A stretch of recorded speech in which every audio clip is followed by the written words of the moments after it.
All right, we are recording. Yeah. All right. Hi, Natalie. I'm so excited to have you here today and just feeling really, really blessed to have you grace our audience with your presence and get to know you better. I know you have a tremendous following online and through your work in person.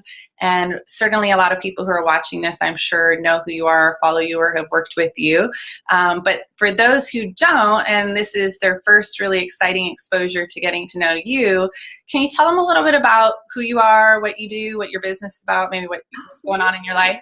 Of course. So first thing, I'm a mama. I always say that first, outside of the business and, being a wife, being a mother, I think is one of the most exciting things of my life. So I'm a mom and I own a social media training and consulting company. And so, I'm sure, Celia, we're going to talk about how I kind of got into that because I know some of the questions you want to ask me, but it didn't always start off like that. So I'm really excited to kind of share with people where that comes from, because I think a lot of times people think that when you come up with a business that it was something that you always knew you were going to do and you had this plan, and that's so far from the truth, as far as how it happened for me. But I love what I do. I love teaching women, female entrepreneurs, small business owners, just how to get their message out there, how to get it into the right hands, and how to have fun with it. Because I think if you're not having fun, you're not doing what you're supposed to be doing. You got to have fun and make the money, right? Yeah, absolutely. I love that. So I know that spirituality, soulfulness, self-care is a big part of both your brand, also your lifestyle. And the women who are watching this, and possibly some men, what I really want to get across to them is how all of us really value this and how we all approach it differently. We all have our own outlooks on things, but in general, what I want to get across is this new model where it's like, not that you're your spiritual, soulful, person over here that has this lane and then you have your work lane. It's about how to really combine the two, be authentic with it, but also how it serves you in supporting your business. So how would you feel like, can you share how you integrate it into your work? Absolutely. And it didn't used to be like that. I'll start off saying that when I first started with social media, I felt like there was this image that I had to have, and it didn't include my personality. It included what I thought people wanted to see me as, which was, this, real serious businesswoman. I'm young. And so I used to try to make it seem like I was older, more seasoned, and then I wasn't having fun. So the real me, which is who you're seeing now talking to you, is who I decided that I wanted to share with people.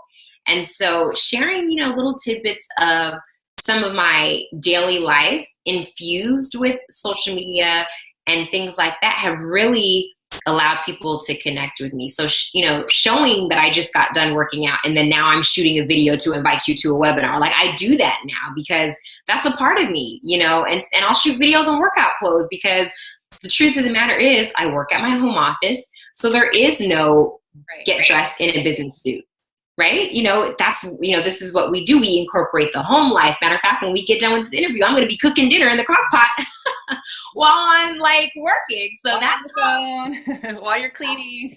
That's how we have to do it. And I think that's a lot more relatable to people, where then they can see that, hey, that's a lot like me. And I can still have a family and still, be a woman of faith and still run a business and look fly and do it all, right? Yeah. You can do it. Yeah. And it's not always easy. Let's be clear. We'll talk about that in a second, I'm sure. Yeah, well, I think what you're saying is so helpful. And just to get back to the beginning where you're saying about feeling like you had to be a certain way, look a certain way when you spoke on social media, only talk about certain things. And I think a lot of people really fall into that trap of feeling like there's one model to success, or, the person that they admire that's maybe steps ahead of them does it this way. So they're going to follow that path because that appears to be the way to go. When I think those of us who have a few more years under our belt have realized I tried that. Didn't really feel authentic, didn't really come across myself. And when I went over here and I started to say, you know what, I'm freaking out today, or I feel so overwhelmed, or, whatever. And then like for me, when I post about things that are the craziest things, that my girlfriends will be like, I can't believe you posted on your business page, about whatever.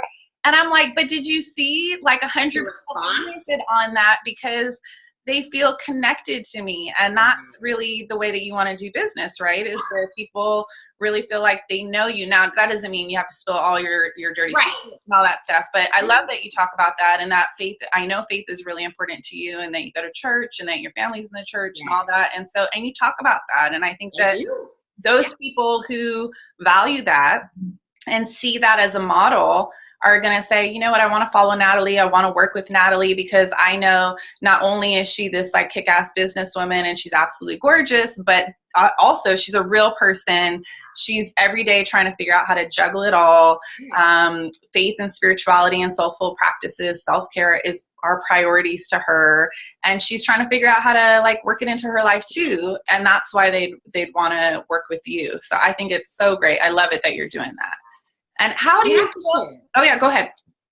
I was going to say, you have to share with people, you know, that journey. And this is, I think, what makes it easier for women like us who are still trying to go to different levels, that we're not saying we have it all together. You know, the other day, I think I posted on my page, what do you do when you are completely uninspired? Because I literally had been at my computer for 4 hours working on some client stuff, and I was like done, you know? So I wanted to hear from my audience because I was completely uninspired, and I wanted to know what it is that they do. So being transparent about those things, I think, is a great way to connect with people. You know, it's the best way.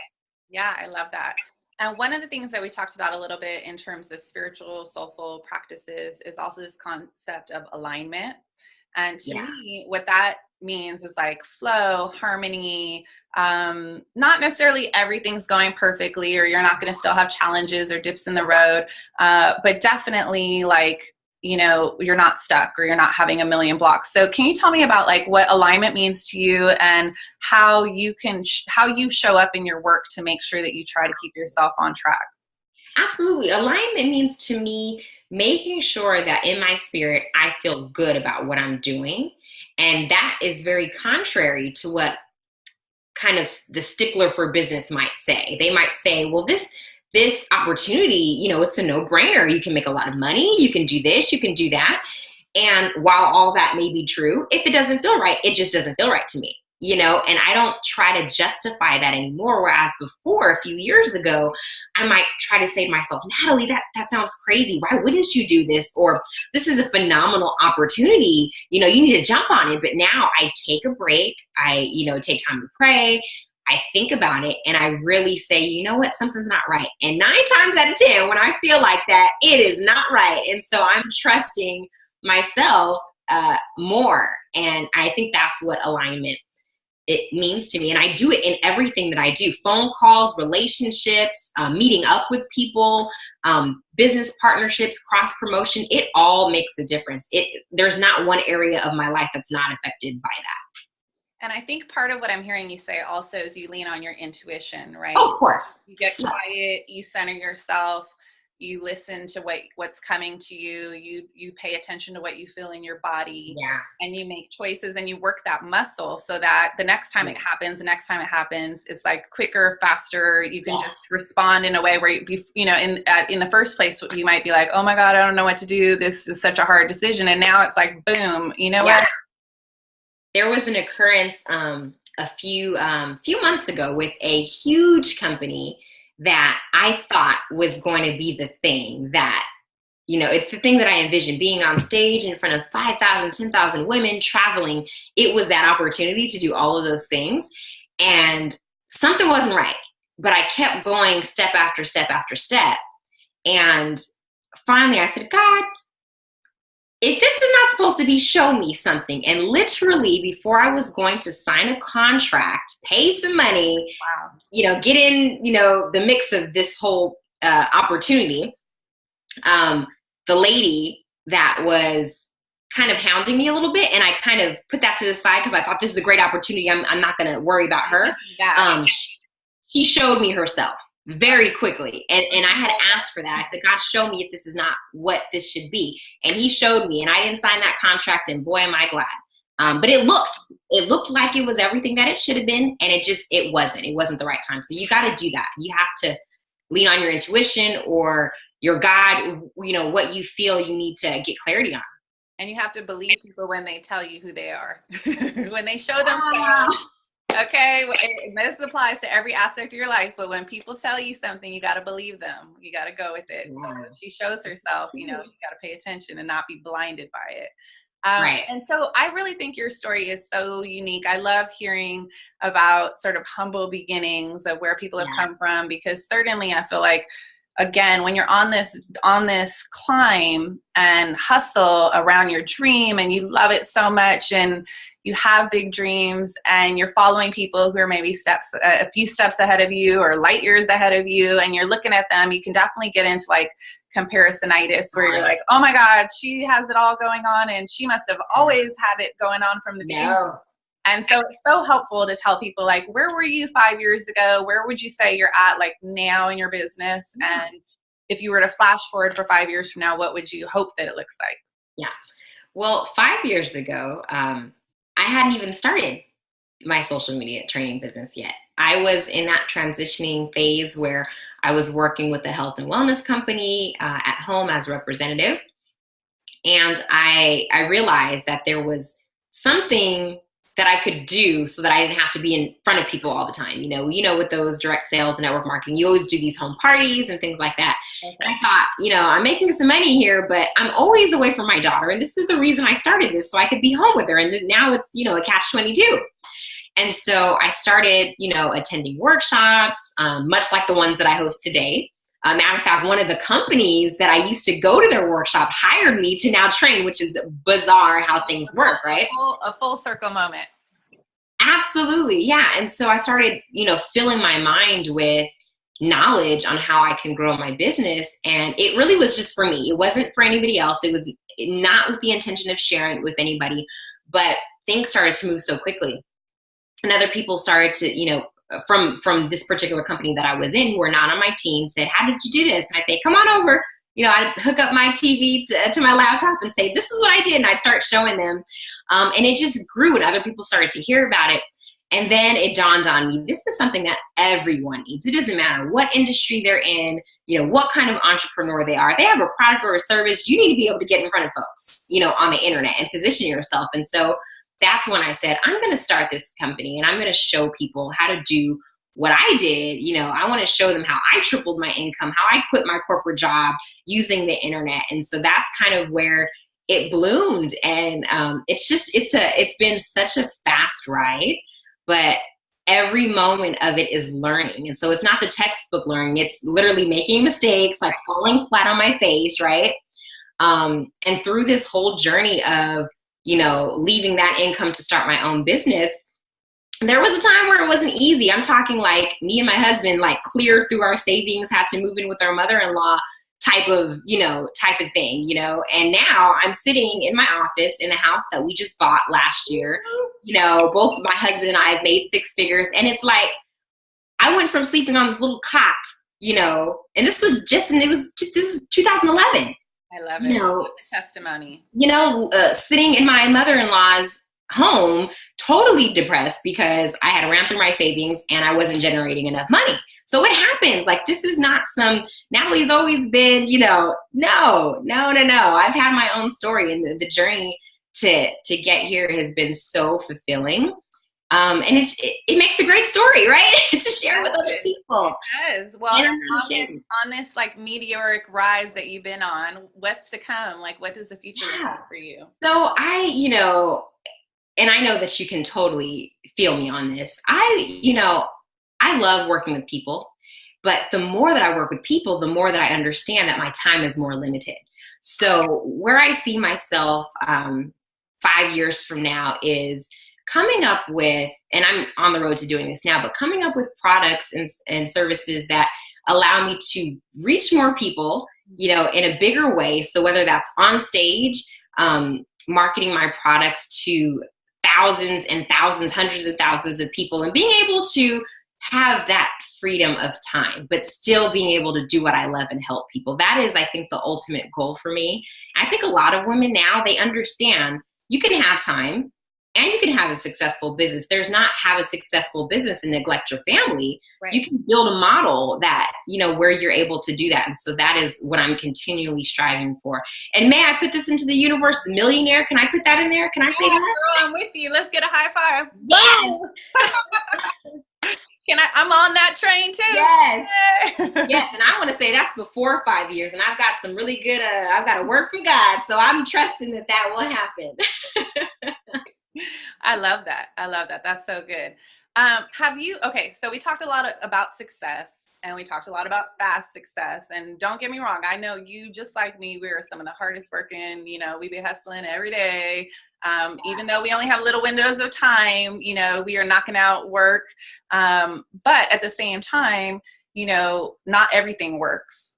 And just like everybody who's out there watching this will think, God, are these just golden girls? They just throw something up against the wall and boom, they're making money, or boom, people are buying it. And it doesn't always happen that way, at least in my experience. So can you share, have you ever had some brilliant idea, threw it out into the universe and it not work? And so technically you fail, or, it be a bust.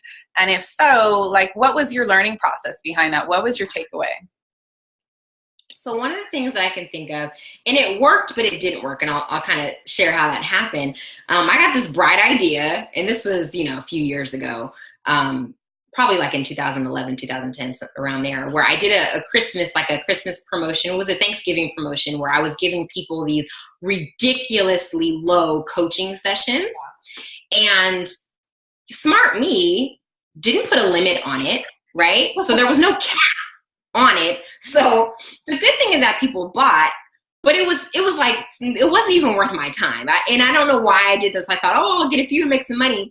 Do you know, from November to the beginning of the year, I was swamped doing coaching sessions, and I said, I will never do this again, because at the end of the day, I was like working for pennies, right? And was so exhausted, and it was a learning experience. Like, don't ever just give your time so freely without putting a limit on it and understanding also what you're worth. And so that was an epic fail. Will never happen again. And I do not recommend, if anybody's watching this, if you're going to do a discount on coaching session, if you're going to do one-on-one, limit it. Just limit it, because you don't want to get caught. Really carefully. Like, for me, I have very few sessions, maybe a week, a month, that I have available for one-on-one, and it's all within a bigger picture of like, how much time do I have to give? It's my way of being of service. Right. I look at it as, if I'm not touching as many one-on-one people anymore, but I want to have some availability. Exactly. But if I pack up all my time with that, then I don't have time to create. I don't have time to work on the bigger vision. And right. I think that's really great.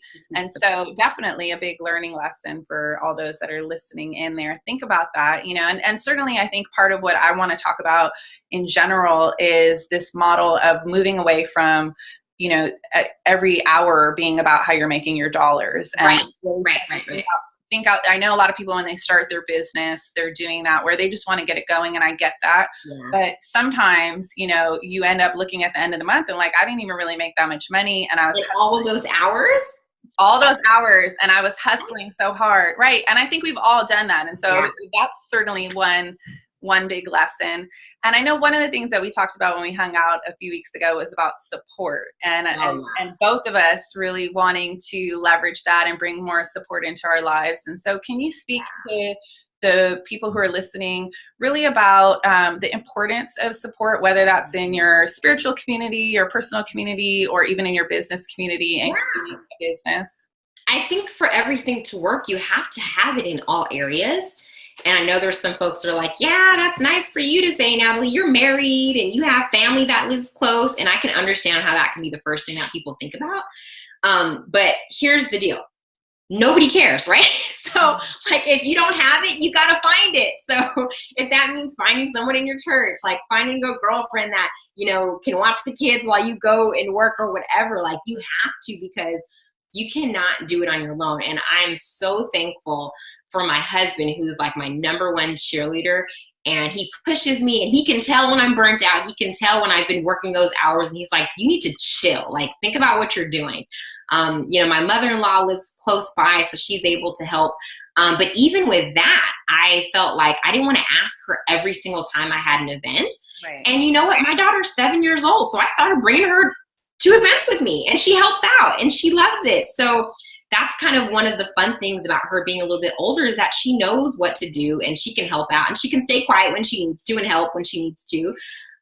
So that in itself has been great. But then I also, through a referral, found a sitter who would come to the house, so I didn't have to bother my parents or my mother-in-law every single time for help, because it can't be an excuse. If you're a mother and you want to start a business, there's sacrifices that come with that, whether that means paying a little bit extra if you have to for somebody to watch the kids, or bringing them with you. But if that's what you want to do, you got to make it work, and you got to find it wherever you can.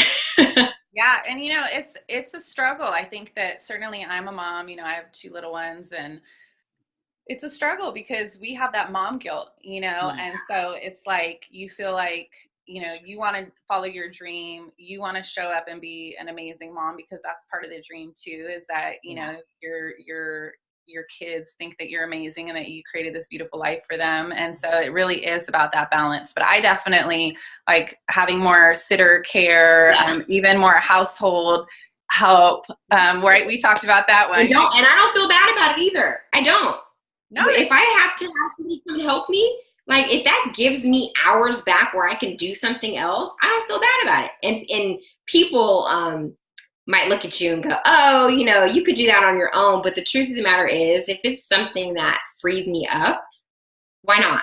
And it puts me in the right mindset. Calling on your life. I mean, I think that's the thing also, is that the audience that I'm speaking to are the people who are either already influencers or have the vision of being influencers, who want to have this massive global impact, whether that's through a small group of people or a large group of people. There is a way to impact the world in a really positive way. And that's the audience that I really want to speak to, because the thing about it is, you can't be scrubbing your toilets and packing every single lunch and going to, do every single food shop and, just cooking every meal. Like, you can, don't get me wrong, you can. And I'm sure there's some people watching this that are like, I do it all. But imagine, girlfriend. High five. But if you cut, like, let's say however many hours a week that is, if you cut that back, either that frees you up for self-care, hanging out with your girlfriends, going for beach walks, connecting with your higher source, whatever that looks like for you, or it gives you that much more time to dedicate to your work, your passion, your calling, or to like family time. So to me, it's well worth it.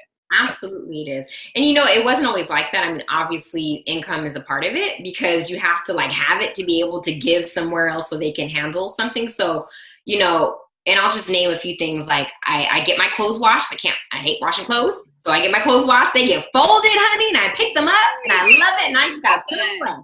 Oh my God, I got to do that. That's a great idea. I didn't even know. It's so worth it to me. It's so worth it. And then I only have a person, a few weeks ago, I had someone come and help me with the house, and I can keep up with it for the most part. We haven't had her come like in 4 months. So I've done a good job keeping it up. But sometimes it gets to that point where you're like, I need help. And I was traveling and I just couldn't do it. So you can't be afraid to say, you know what, I'm going to call on help because I need it, and not trying to be like this super woman in all areas and being like this super sexy wife, and then, handling the kids, and then like scrubbing the floors. And I can't do it all. And I'm okay with admitting that I can't. Yeah. So tell us a little bit, like a day in the life for you. What does that look like? What's your ideal scenario for your day? I know every day is different and you're off doing all kinds of things, but let's just pick a straight up general day. Break it down for me. I have a pretty simple life. I really do. I mean, there's obviously people see Instagram and they see my videos and stuff, and you see all the fun stuff, but on a regular day, like, I'm dressed up now because I'm doing an interview, but honey, you already know how this goes, right? So I get up in the morning, I drop my daughter off at school, we get her ready. So basically from 7 a.m. to 8-ish, 8:30 is her time. I come back home.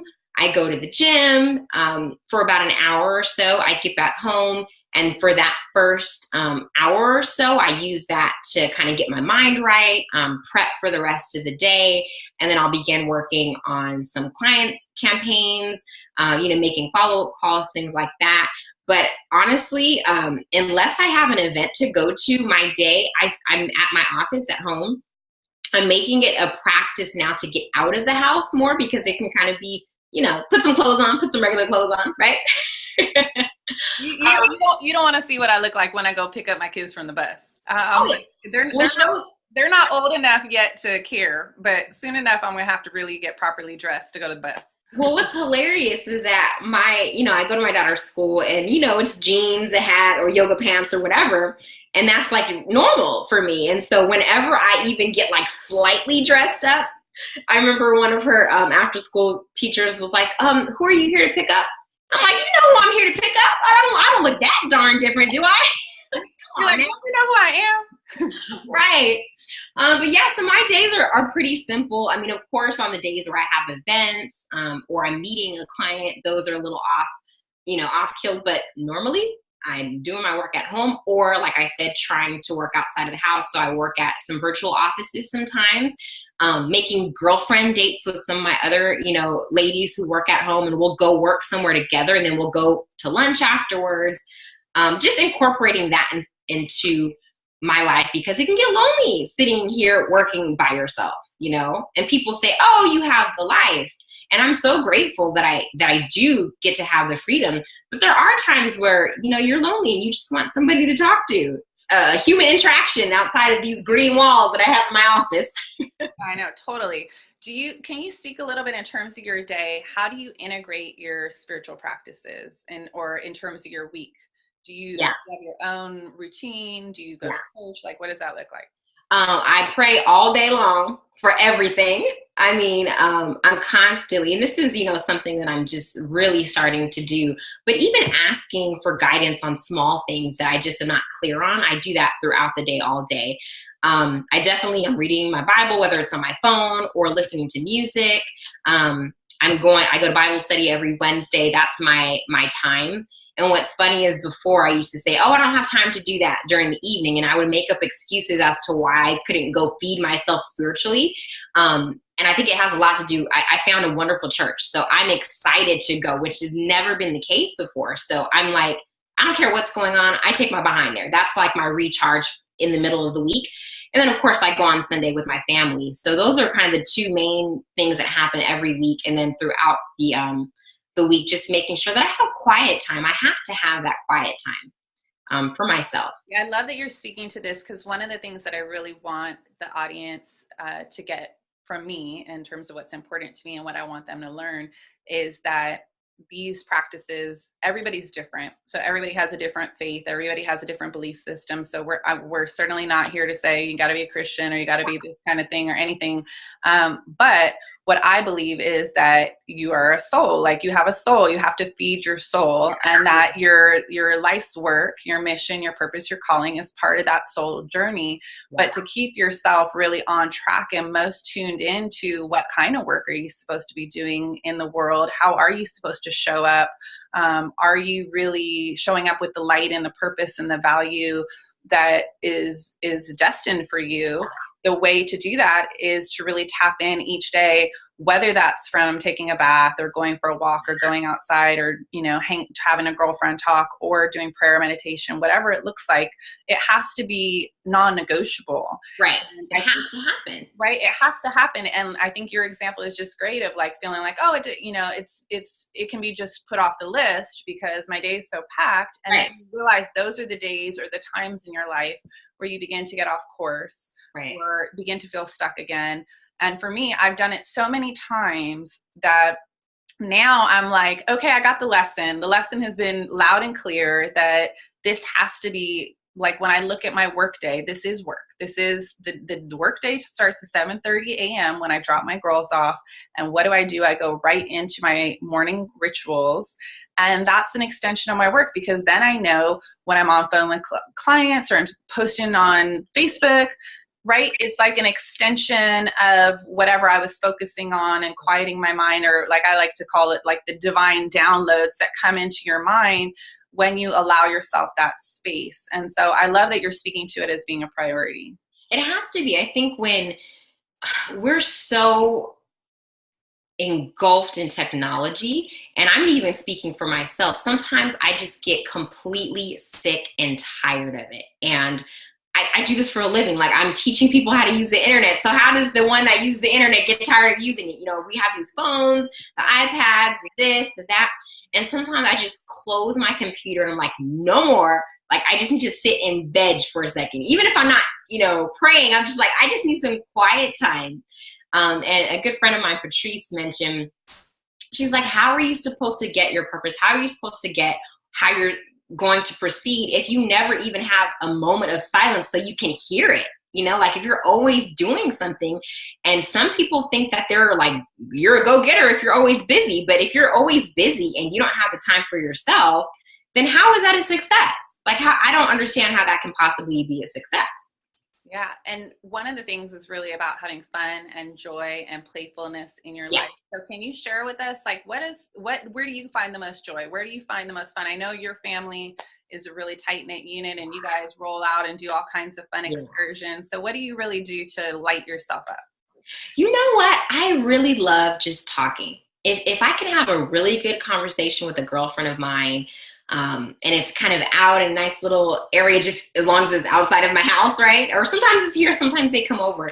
I really love connecting with people. That really makes me happy. And it can switch your mood like that. So whether it's just a quick conversation with my husband, that human connection makes me happy. Or hanging out, having empanadas with me. Yes, of course, right? All of that counts. I have rollerblades. I love going rollerblading down the street from my house. It's fun, you know, it's a workout, but it's not like the normal running cardio. I hate running, so I can get down with the rollerblades. But yeah, so anything where I'm kind of outside of my normal work area, it gets a little difficult when you work at home because your entire area begins to feel like work, even when you're at home. So as long as I'm out and I'm either speaking or having fun with someone or kind of clearing my mind, that quantifies as fun for me. I gotcha. So something just to break from the norm. Yes, absolutely. Being able to shut off your mind, shutting off business, shutting off technology, and getting out there and connecting with people. And I love to dance. I take dance classes every now and again, or I'll just dance in my house. I love to dance too. We should take a dance. I have an awesome girlfriend that does Afro hip hop. I mean, that would be so fun. Yes. But that's a whole nother conversation. You know how these circles are. Everybody knows everybody. Yeah. So we're just winding down here, and I just wanted to know, is there anything that you'd like to tell this audience before you go around this concept of soulful entrepreneurship, spiritual entrepreneurship, around, you know, really the hybrid of merging all of you into one, and especially since you talk about social media, about really how to come forth in the world, not hiding these pieces of you, but owning them and leveraging them for, you know, really having a great impact. Yes. Well, I think just overall, it will feel better when you get to that point where you are completely okay with who you are and you're okay with letting other people see who you are too.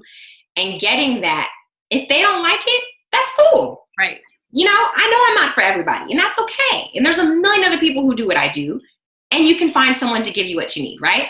But once I came to that point where I said, I'm going to do what I feel is right for me, I'm going to have fun, I'm going to tell it like it is, I'm going to do all of those things and still do my job at the same time, that's when I started to love what I did. And I think that if you can take that little piece from myself and from you, Celia, that you can really enjoy what you do and just know that there is an audience for you. There is an audience waiting for what it is that you have, the way you deliver it, just the way you do that nobody else does. And when you get that, you just keep doing what you do and you don't worry whether other people like it or not, right? Amen. Love that. Yeah. Awesome. Well, can you tell people where they can find you, where they can connect with you? I know you're so accessible, and certainly on Facebook, you can just I'm everywhere. Conversation in a second with you. Yes. Of course, you can go to my website, nataliegouche.com, and my last name is spelled Gouche, Gouche. And if you go there, you'll be able to connect with me on Instagram and Facebook and Pinterest and YouTube. I love doing videos, so definitely subscribe to my YouTube channel. It's youtube.com/Natalie Gouche. So come hang out with me in whatever flavor, whatever channel works for you best. Yay, I love it. Thank you so much. I feel so grateful to have you a part of this. Mhm. You're certainly somebody that embodies everything that I want these amazing viewers to see about a woman who, you know, sort of has it all, but is juggling it all and Yeah. finding her way to make it through life and really showing up in the most authentic and graceful and soulful way. So thank you so much, Thank Natalie. you for having me. It's been amazing. I can't wait to connect with everyone. Okay, we'll definitely, all those watching, please find Natalie and let me know how you guys are connecting. Take care, Natalie. Bye.